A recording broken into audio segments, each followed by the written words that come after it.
Biz endi bu yıl Tatariston Müslümanlar Dini Nezaretinde özümüzün haj operatorunu bulduk. Yani yolda olsa Dummar'da haj diye atalar, yani Tatariston Dini Nezareti Müslümanlarına haj operatorlarının hem şuna göre alanın yeteksizlikleri bizim tabi olan Efisül'ün diyen kardeşlerimiz ülkelerde hem bu yıl şulay bizim bilen işlerge müracaat etken agentler, yani operatörler dediğim gibi operatörler olsa bizim bilen işlerge rızalaştılar, haj olsun, hizmetler olsun, başkaları bizimle birleşip bizim agentler olup yani umumen bu yıldan başlar biz onu düşken idik, dini nezaret aşağı gittiler. Şimdi tamam bir ayetlerden mümkünlük, bu da olsa biz nişekte olsa beylerine güvenerek işlep, onda bulan vakitte onaylıklarını yaxşılarak buldururlar. Kişilerge işli şu ibadetlerin müteahhit derecedeki mümkünlükler bulduğunu göz alında tutarız. Birinçiden şu uyuşmanı uyuşturmanın tek maksatını ne kadar bizim videosa konfliktler bulunma. Ne işin şu uyuşma yalanlaşmaları kalıyor. Hem de bizim böyle ulaş sefer uyuşturmuşlarla işi bırakışları geçiniyoruz. Tabii oturanlar güzel söylüyor. Bizim yine hacılar arasında ileri hac mevkili geliyor. Yani olabilen mesele geçiniyor. İleri hac yıllar şu meydanda bizim işlettik gelgin işlep vardı. Ama bu bugünde bitinciyle tertip olarak atıyoruz. Bu mesele, dini meselelerde dini nezaret işlerge değil. Her bir dini meselede Tataristan'ın dini nezareti işlerge değil.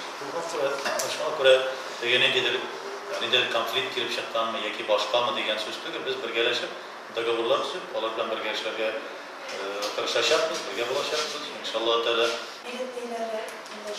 bilet bayilerin biz ne şeklinde olsa da halkka onaylıdır, yani halk bara alırlık derecede işlerge karşılaşacağız. Lakin her bir nesnenin içinin bayisi var.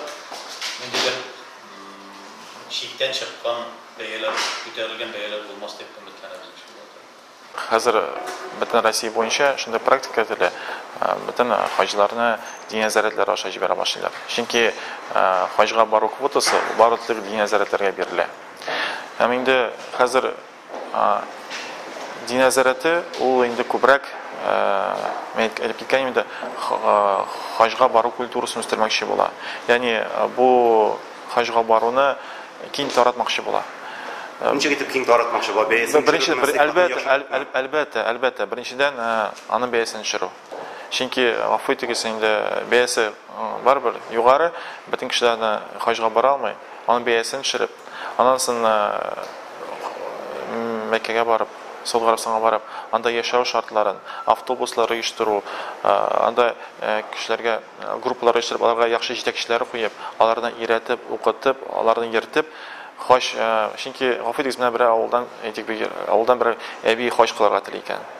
Аны чит чыкканы да юк.